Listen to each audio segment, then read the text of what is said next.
Assalamualaikum warahmatullahi wabarakatuh. Kembali lagi bersama saya Algian di ajaran sesat teknik budidaya anggur. Kali ini kita akan sharing mengenai kebutuhan nutrisi atau unsur hara bagi tanaman. Sebelumnya, mumpung ada waktu luang, jadi saya buat video ini. Nah, sebelumnya kita akan buat dulu grafik untuk pertumbuhan tanaman. Nah, ini adalah dosis pupuk.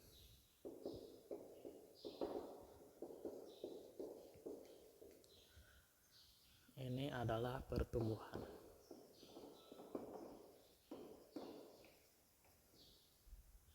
Nah, grafiknya seperti ini.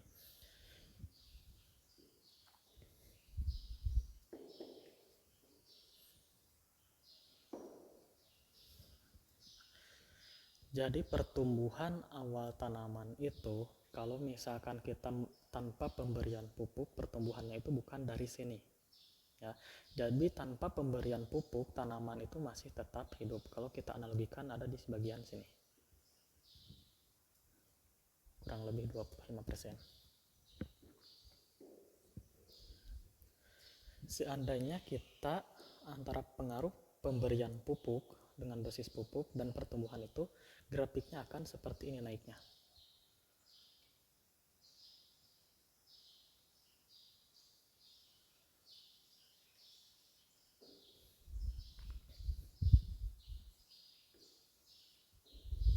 Nah, bentuknya akan seperti ini. Kenapa kembali ke nol? Jadi kalau seandainya kita memberikan pupuk berlebih itu bukan malah jadi bagus, malah akan menghambat pertumbuhan dan bahkan akan menimbulkan kematian sehingga akan kembali ke titik nol. Jadi kalau seandainya kita tidak berikan pupuk, tanaman itu bisa tumbuh. Dengan dosis yang tepat, pertumbuhannya itu akan tepat. Untuk menemukan dosis ini sangat sulit sekali.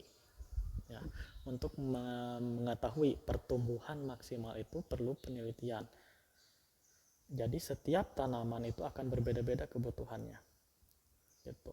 Jadi antara pengaruh pemberian pupuk, semakin banyak pemberian pupuk tanaman itu bukan semakin bagus. Ya. Jadi setelah pada titik maksimal, tanaman itu malah akan down. Jadi rusak tanaman itu, kemudian tanaman akan mati. Tuh. Jadi seperti apakah pupuk yang tepat yang diberikan untuk tanaman itu? Sebelumnya kita harus tahu dulu kebutuhan nutrisi untuk tanaman itu adalah unsur hara makro dan unsur hara mikro, yakni ada C, H, O, N, P, K,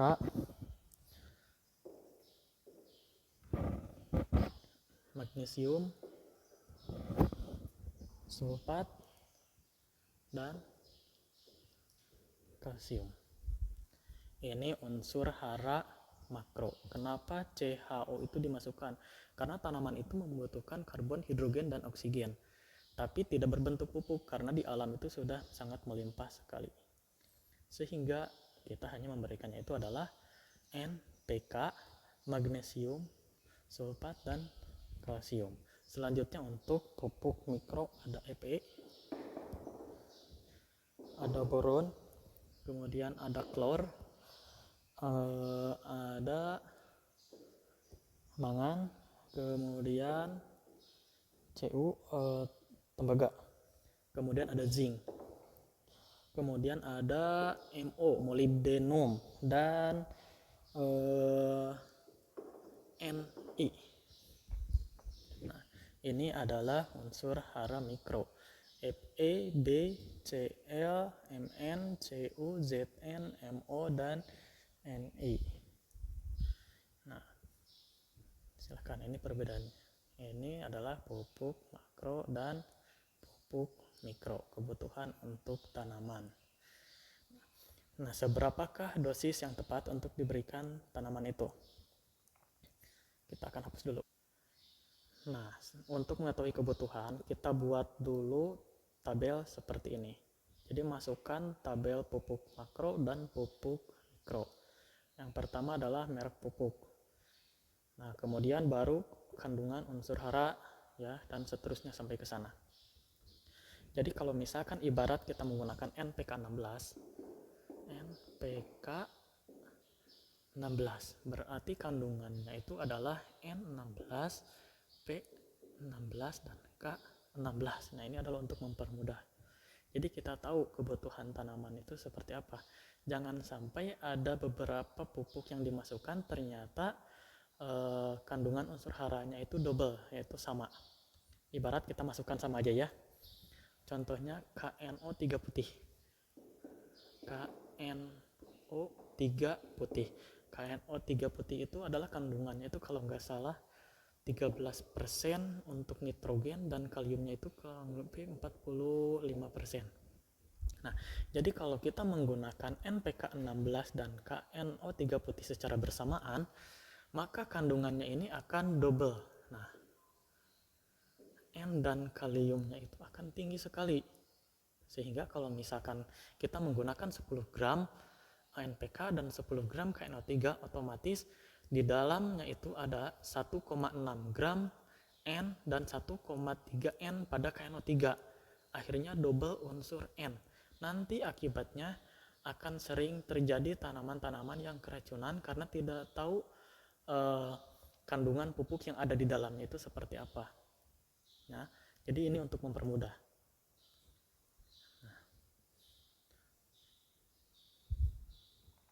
Bagusnya ini kalau misalkan kita ingin memberikan pupuk, cari pupuk yang kandungannya itu berbeda-beda. Jadi kebutuhannya itu ada unsur N-nya di dalamnya, kemudian ada unsur P, kemudian kaliumnya ada, magnesiumnya ada, sulfatnya, kemudian kalsium. Nah, dari jenis-jenis pupuk ini jangan sampai ada yang kandungannya itu sama. Misalkan ada kalsium nitrat, CaN.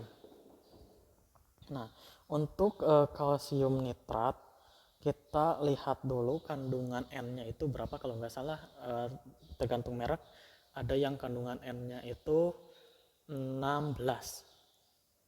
Ada yang 16, ada juga yang 15. Yang 15%, kemudian kalsiumnya itu rata-rata kebanyakan yang 26%. Nah, kalau kita sudah mendapatkan unsur N, kita tinggal cari unsur P dan unsur K. Nah, dari mana kita cari unsur P dan K? Cari misalkan ada pupuk MKP. Pupuk MKP itu ada 52 ininya kalau nggak salah 0. Kemudian untuk fosfat itu kalau nggak salah fosfat 52 udah 30-an lebih, 34 kalau nggak salah. Nah, jadi untuk memenuhi kebutuhan ini sudah cukup. Jadi kalsium nitrat sama MKP.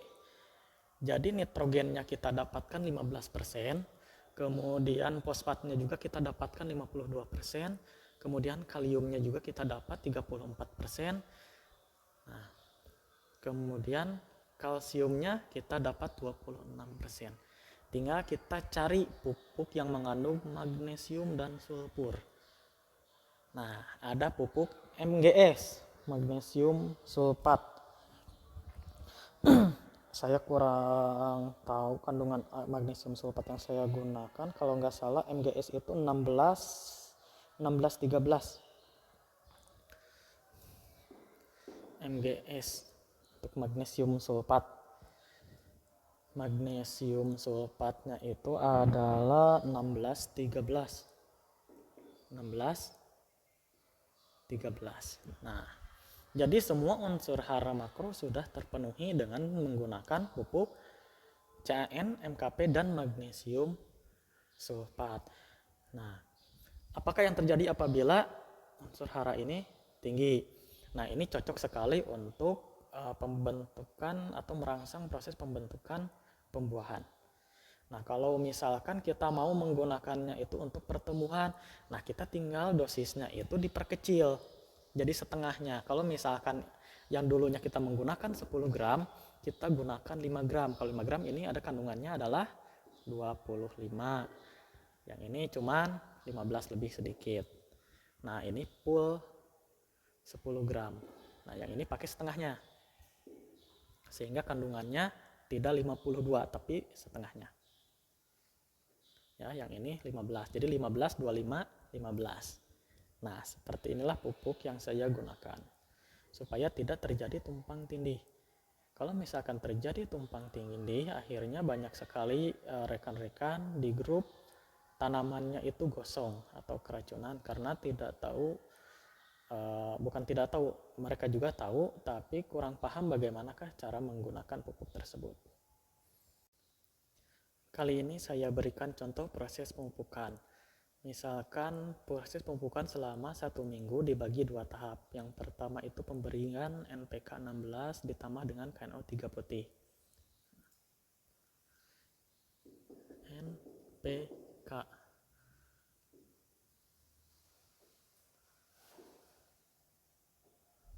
Kemudian tahap kedua, misalkan tahap pertama diberikan pada hari Minggu dan tahap kedua diberikan pada hari Rabu. Untuk hari Rabu diberikannya itu adalah kalsium nitrat atau kalnit dan juga magnesium sulfat atau MgS. Nah, kandungannya itu kalsiumnya 26% dan nitrogennya 15%, magnesiumnya itu 16% dan sulfatnya 13%. Nah, kita akan bahas di mana sih kesalahannya gitu. Jadi gini, kalau seandainya tanaman yang kelebihan unsur hara N itu sebetulnya bagus sekali untuk memacu proses pertumbuhan. Jadi pertumbuhannya sangat cepat, tapi mempunyai dampak negatif yaitu jaringan menjadi lunak, sehingga mudah sekali terserang hama dan penyakit. Terutama pada musim hujan gampang sekali terserang oleh jamur. Kemudian apabila kelebihan unsur kalium, nah ini kayaknya sangat berlebih sekali. Kalium ini adalah pupuk antagonis daripada kalsium dan magnesium. Apabila tanaman diberikan pupuk kalium yang berlebih, otomatis translokasi atau pemindahan unsur hara kalsium dan magnesium ini akan terhenti. Jadi kita percuma memberikan pupuk kalsium dan magnesium. Jadi yang terserapnya hanya nitrogen dan sulfatnya saja, sehingga untuk kalsiumnya hilang. Itu memang dampaknya tidak kelihatan, kelihatannya tanaman itu normal saja, karena memang normalnya tanaman itu kekurangan kalsium dan magnesium. Nah, bagaimana sih kalau misalkan magnesium dan kalsiumnya ini terserap, tanaman itu akan menjadi kokoh, vigor, dan juga daunnya akan lebih hijau karena memacu proses fotosintesis untuk magnesium. Jadi pertumbuhannya akan lebih bagus daripada yang sudah diberikan yang seperti ini gitu. Nah, kadang-kadang malah ada yang ditambahkan itu karate boron atau nitrabor karena kita ingin membutuhkannya itu boronnya, sehingga unsur makronya juga masuk. Ya, kita masukkan nitrabor. NP ya, nitrabor.